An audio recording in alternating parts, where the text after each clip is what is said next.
Welcome back, and I'm glad to have you with me as we dive deeper into Chapter 1, The Mind of a Trader. In this chapter, we really focus on understanding the mental game of trading.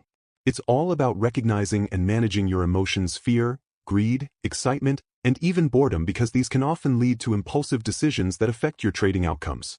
So, let's break it down.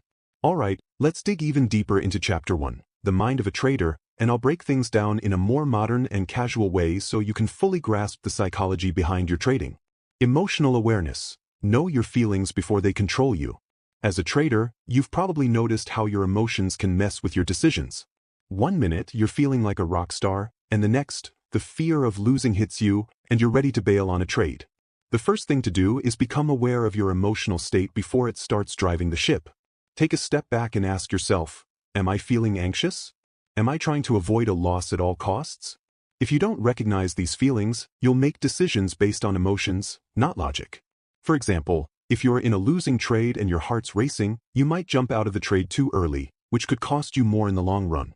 Know yourself, because if you don't, those feelings will control you. Simple mindfulness practices like taking a deep breath or a quick mental break can help you reset. Cognitive biases, your brain's little traps. Your brain is a tricky thing.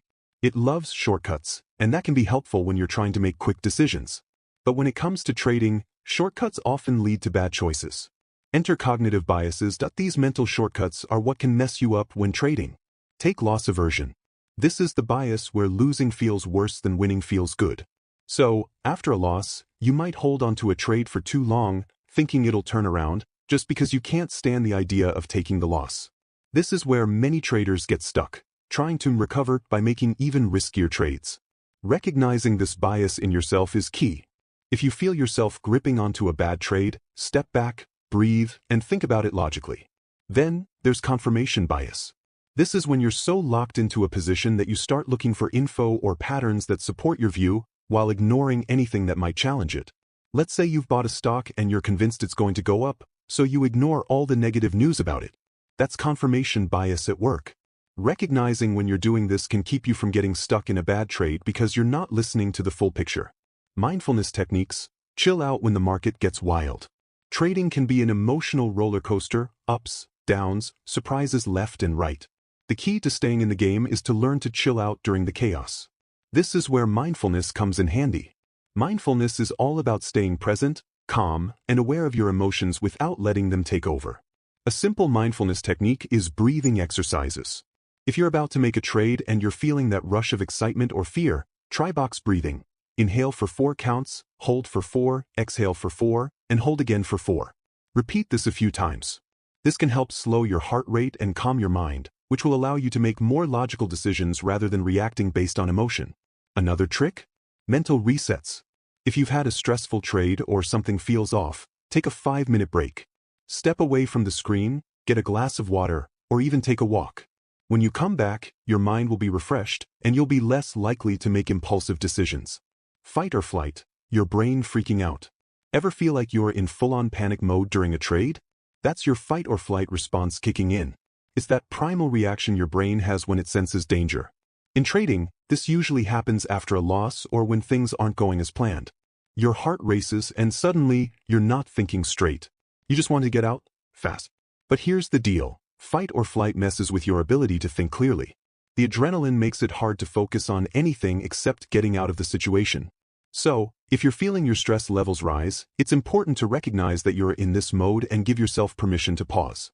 Step away, breathe, and then come back to the trade with a clear head. Journaling, a game changer for your mindset. Now, let's talk about journaling. It might sound basic, but trust me, it's a game changer when it comes to improving your trading psychology. The idea is to track not just your trades, but your thoughts and emotions during each trade. After every trade, write down how you felt going into it, what your mindset was, and what happened after the trade. Did you get greedy? Were you too fearful to pull the trigger? Over time, you'll start seeing patterns in your behavior that you didn't notice before. Maybe you realize that you tend to get overly confident after a few wins, or maybe you freeze up when the market gets volatile. Understanding these patterns can help you make better decisions in the future because you'll know exactly how you tend to react in different situations. Key takeaway: self-awareness equals your secret weapon. The bottom line here is that self-awareness is everything. If you can recognize when your emotions are running high and understand the biases that are shaping your decisions, you can make better choices. This isn't about controlling every emotion you have. It's about understanding when those emotions are affecting your trading and taking steps to neutralize them. Remember, trading isn't just about the technical stuff, it's about you. Your mindset, your emotions, your reactions. The more you know yourself, the better you'll be at handling whatever the market throws at you.